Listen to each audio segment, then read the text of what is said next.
चलिए बच्चों, आज आप लोगों को विज्ञान में पक्षी के बारे में बताते हैं। किसके बारे में? पक्षी के बारे में। पक्षियों को प्रकृति का सौंदर्य कहा जाता है। क्या कहा जाता है? प्रकृति का सौंदर्य। ये जो प्रकृति है, पेड़ पौधे, नदी, पहाड़, ये सब किस में आते हैं? प्रकृति में आते हैं। तो यहाँ बहुत सारी पक्षियाँ रहती हैं। तो इसीलिए जिससे हमारा यह वातावरण, प्रकृति का वातावरण सुंदर लगता है, इसीलिए पक्षियों को प्रकृति का सौंदर्य कहा जाता है। संसार में पक्षियों की लगभग 8600 जातियां पाई जाती हैं। किसमें? संसार में। संसार का पूरे विश्व में। पूरे विश्व में लगभग 8600 जातियां पक्षियों की पाई जाती हैं। भारत में 1200 जातियां पाई जाती हैं। अब भारत में एक स्थान है भरतपुर। कौन सा? भरतपुर। यह भारत के राजस्थान राज्य का एक जिला है भरतपुर। क्या है? एक जिला है। उसी जिले में के पास घाना, क्या एक है? घाना जंगल है। उसे घाना बर्ड सेंचुरी के नाम से नामक स्थान है घाना में, जिसे कहते हैं। वह पक्षियों का शरण स्थल है। शरण स्थल, स्थल माने रहने का, शरण रहने का स्थल, स्थान। यानी वहां पर घाना के बर्ड सेंचुरी में बहुत सारे पक्षी रहते हैं।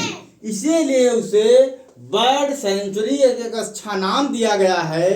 सेंचुरी माने 100, बर्ड माने चिड़िया, पक्षी।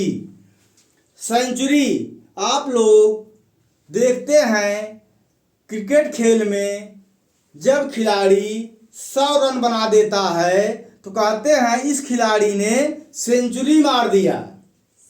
क्या मार दिया? सेंचुरी मार दिया, जिसे शतक कहते हैं। तो वही है इंग्लिश में सेंचुरी। बर्ड क्या है? इंग्लिश का शब्द है। सेंचुरी क्या है? अंग्रेजी है। ठीक है। तो कहा जाता है। तो यहाँ एक आपको चित्र में दिख रहा है, एक चिड़िया को बना दिए हैं। किसको?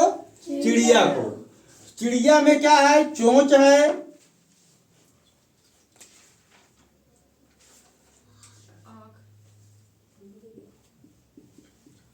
आंख। क्या है?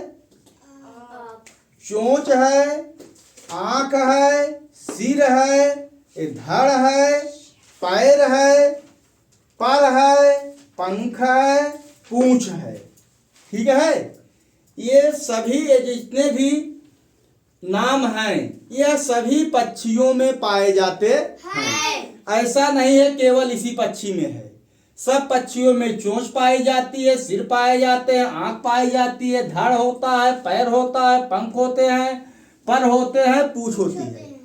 लेकिन सब पक्षियों के चोंच, आंखें, धड़, पैर, पर, पूंछ कुछ न कुछ अंतर होता है, एक जैसे नहीं होते।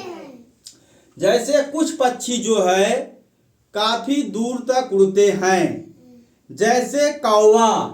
क्या है? कौवा, कबूतर, अबाबील,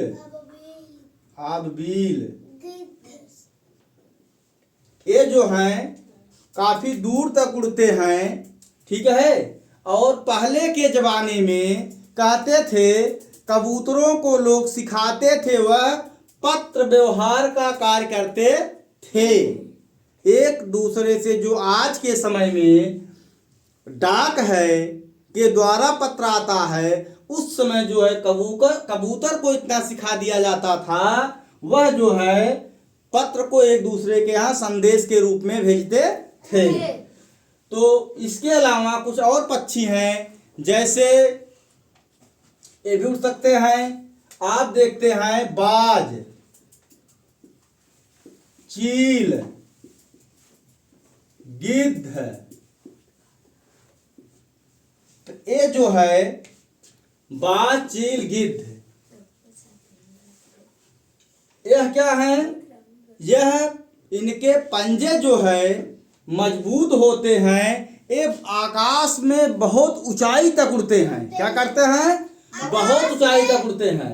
लेकिन ये सब क्या है? ये सब दूर तक उड़ सकते हैं लेकिन ऊंचाई पर नहीं उड़ सकते हैं। बाज, चील, गिद्ध जो हैं ऊंचाई पे बहुत उड़ सकते हैं और यह अपने से जो है बड़े जानवरों का, पक्षियों का शिकार कर लेते हैं, बाज और चील। गिद्ध आज के समय में यह विलुप्त होने के कगार पे है। जब हम लोग छोटे थे तब हम लोगों को गिद्ध बहुत दिखाई देते थे। आज के समय में गिद्ध कहीं भी दिखाई नहीं दे रहे हैं। अभी फिलहाल में कानपुर में एक सफेद गिद्ध जो है एक जोड़े दिखाई दिए थे कानपुर में। तो इसके बाद जो है कुछ और पक्षी हैं, जैसे गौरैया है, ठीक है, बुलबुल है, ये कम उड़ पाते हैं। गौरैया,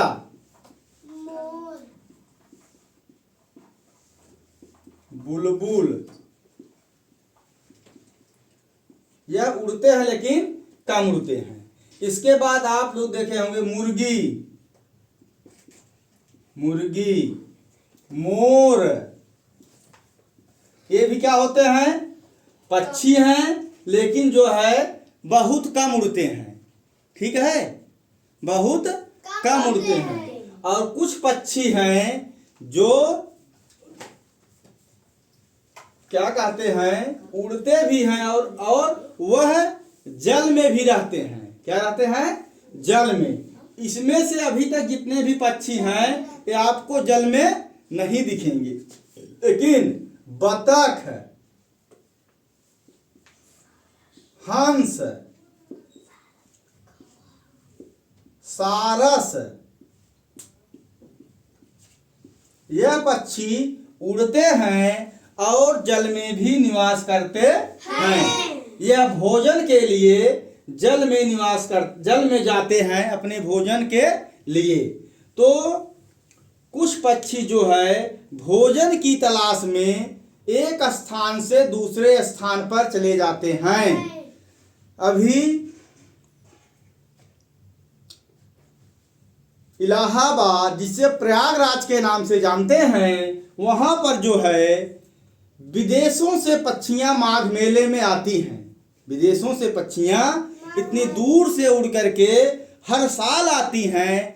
और क्योंकि वहाँ उस समय जो है भोजन की थोड़ा कमी हो जाती है, इसलिए वो जो है यहाँ पर आती हैं। वह भूलती नहीं हैं, फिर अपने देश वापस चली जाएंगी। और देखते हैं कि इलाहाबाद लोग जा करके स्नान करते हैं, पक्षियों को नाव पर बैठ करके दाना फेंकते हैं। पक्षियां उड़ करके आती हैं, दाने को खूब खाती हैं। इसलिए जो है इनका प्रवास जो है, स्थान जो है, एक स्थान से दूसरे स्थान पर चली जाती है। तो यह है, आज आप लोग पक्षी के और पक्षियों के बारे में समझ गए। और पक्षियों में क्या है, जो ये मुख्य चीज है, चोंच, आंख, सिर, धड़, पैर, पंख, पूंछ, पर, यह सभी पक्षियों में कॉमन होता है, सभी में पाया जाता है। लेकिन उसकी बनावट थोड़ी अलग अलग होती है। किसी में चोंच किसी तरह की होगी, किसी में किसी तरह की होगी, लेकिन सब में वही चीजें होंगी। ठीक है, चलिए आज को जो है आप लोग पक्षी के बारे में विस्तृत अध्ययन कर लिए।